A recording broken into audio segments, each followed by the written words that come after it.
kasih pimpinan. Assalamualaikum warahmatullahi wabarakatuh. Bapak Pimpinan, Bapak Gubernur Jawa Timur, Pak Salmuji yang kami banggakan, dan Komisi 6 yang kami banggakan. Namanya doa itu harus diaminin loh Pak Salmuji.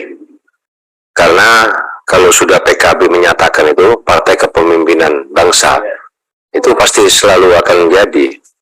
Ya Pak Dirut. Karena saya melihat bukunya Pak Dirut untuk kali ini memang presentasinya luar biasa nih, Pak Dirut. Saya pikir tadi logonya PDI nih. Ya kan? Benar-benar saya tadi terkejut buka ini Pak Dirut. Saya pikir apa ini pesanan dari PDI, karena makanya padahal ini di Sumatera loh Pak Dirut, bukan PDI, tapi ini memang logonya semen belum ada PVC ini awalnya. Ini semen Padang ya, semen Padang ya memang logonya gini. Padahal di situ tuh nggak mau ke PDI saya dengar. Iya benar Via. Ya gitu makanya. Pak Dirut, Pak Doni dan seluruh jajaran yang kami harapkan menjadi kebanggaan bagi bangsa kita, otomatis unsur semen ini. Pak, karena Pak Nusron sekarang sudah mulai merapat ke PKB juga Pak. Ya paling tidak keluarganya lah gitu. Calon wapres. Yang pertama-tama, yang pasti Pak Dirut kami apresiasi ya. Laba bersihnya sudah 1,65 triliun ya di kuartal ketiga 2022 ini. Berarti naik sekitar hampir 20% ya. Untuk periode yang sama tahun lalu juga 1,38. Berarti lumayan naiknya nih Pak Dirut. Ya kan, berarti tidak goyang dengan adanya atau nggak tahu ya, nanti saya ingin pemaparan di Pak Dirut itu dengan adanya pabrik semen baru itu yang di Jawa Tengah sama Jawa Timur, yaitu investasi Cina semua itu ya yang ada itu ya, Singa Merah lah, Emasco lah, itu saya pikir cukup masih bisa kompetitif lah. Itu yang kita harapkan ke depan, itu yang pasti yang kita harapkan gitu loh ya. Saya simpel saja Pak Dirut, saya ingin tahu, nah dengan kondisi seperti ini nanti ke depan menjadi catatan, karena di sini pembahasannya cuma ini ya, masalah jagar wisata aja ya Pak Dirut ya, pembahasan tapi sedikit ya, nggak apa-apa ya pimpinan ya. Berarti kita mau bertanya itu sedikit ya, sedikit bertanya tentang oversupply produksi semen ini. Kita apa langkah-langkah Pak Dirut ke depannya? Produksinya udah mencapai 119 sampai 120 juta ton per tahun, sedang kebutuhan kan masih berapa, 65 juta ya kebutuhan kita Pak ya. Nah ini coba kita perlu pemaparan Pak dari Pak Dirut sendiri. Ya memang harapan kita kalau IKN jadi Pak, ini bisa menjadi suplai luar biasa. Kalau jadi loh Pak IKN-nya Pak ya.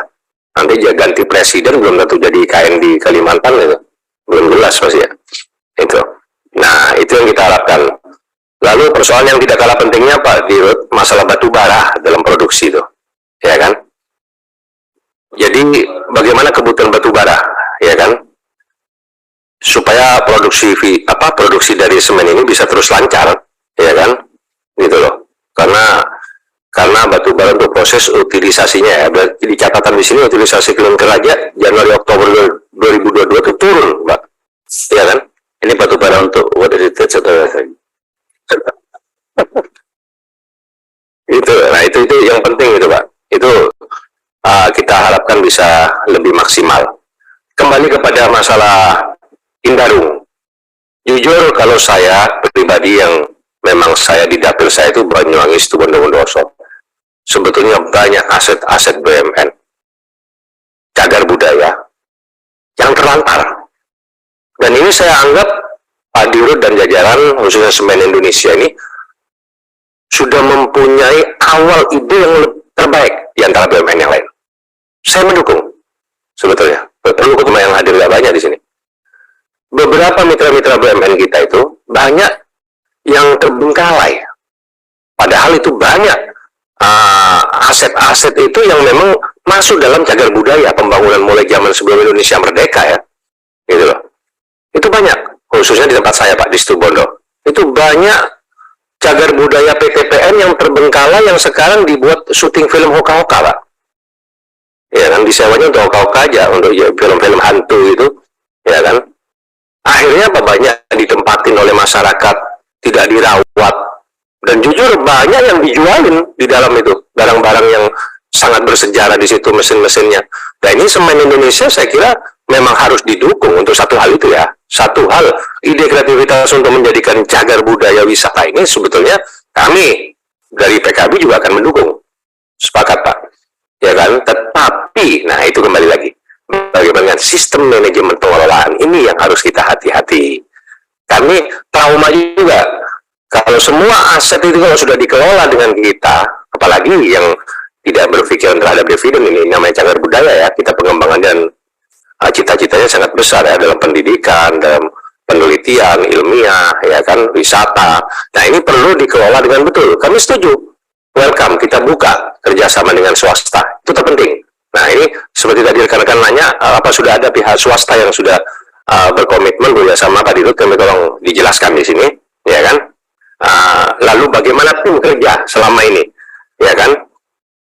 Indarung 1 ini bagaimana tim-tim kerja untuk penetapan cagar budaya keekonomian itu bagaimana? Kami butuh penjelasannya. Sampai di mana langkah itu sekarang? Jangan sampai nanti akan menjadi pemborosan, ya kan? Banyak yang sudah terjadi di beberapa daerah itu Pak. Itu kami butuh itu. Ini harus kita dukung pimpinan. Karena ini semua ide pertama tidak terbengkalai, jadi benar-benar diberdayakan gitu loh. Saya kira itu nanti tinggal anggarannya perlu diminimalis dengan produksi yang semaksimal mungkin hasilnya. Itu yang kita harapkan. Saya kira itu pimpinan. Terima kasih Pak Dirut. Wallahul muwaffiq ila thoriq. Wassalamualaikum warahmatullahi wabarakatuh. Baik, saya